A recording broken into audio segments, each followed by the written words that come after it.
Listen to some of the words on the internet with Kizzydon and Kiprich and how them fi deal with things, okay? Behind Kiprich and Kizzydon during what is arguably the most terrifying moment of their life. The generosity of Steph London, who contribute 10,000 US dollars, and Spice, who step up with 5,000 US dollars, show the power of unity in the industry. Something similar to what we saw during Hurricane Melissa, where dancehall artists step up tremendously to help out the people. However, it is deeply disheartening to see some people on the internet, like some of you know, or maybe not you guys, and I mean suggesting that the couple is exploiting their baby's health for financial gain. The people need to remember and understand that while Kiprich or Kizzy are successful artists, they are not multi-millionaire like Vybz Kartel and artists like that,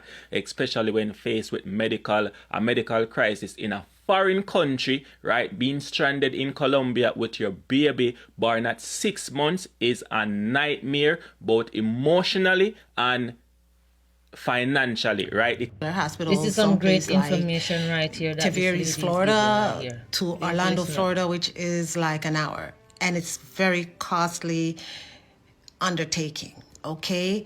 I don't think it's wise to be saying that you're going to do a medical transfer or medical transporting of this child, this preemie, from Colombia to the US, because the logistics alone is very complicated. When you got to work it out with the hospital in Colombia transferring to the receiving hospital in America, and why?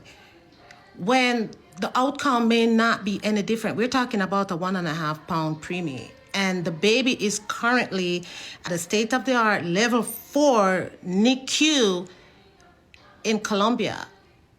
And at this point, the child is still alive, so they're doing something right.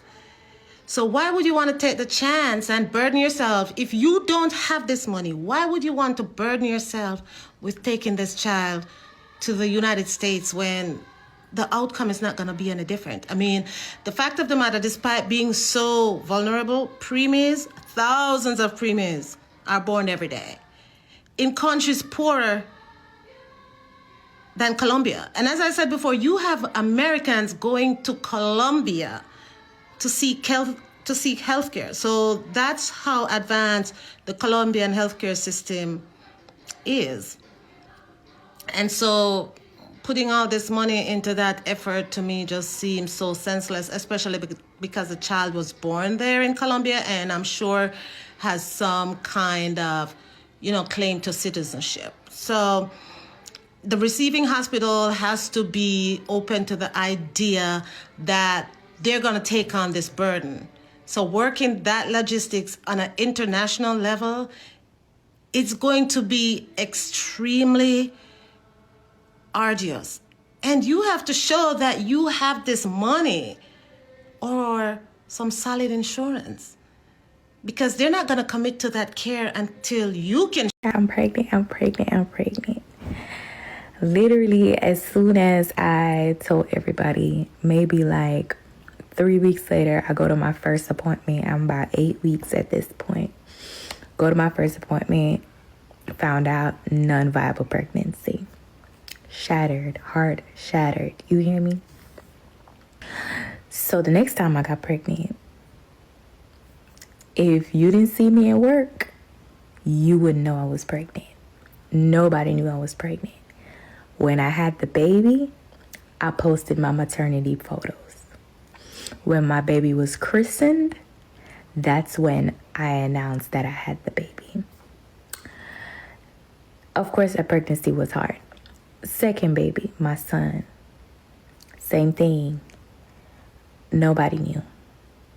I didn't put anything on social media until I was, same thing, had the baby, posted my maternity photos.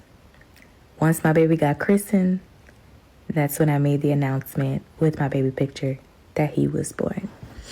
I say all that to say, both my pregnancies were hard pregnancies. I would rather grieve with just the people around me than to have outside noise and the world trying to have their input. Of course, I would have wanted to share my pregnancy like many people do when they're pregnant. They share their baby bump. They do this, they do that. But you know what? Puss and dog not have the same look. So I keep my thing private until I know that it's secured. I'm sending prayers to Kizzy and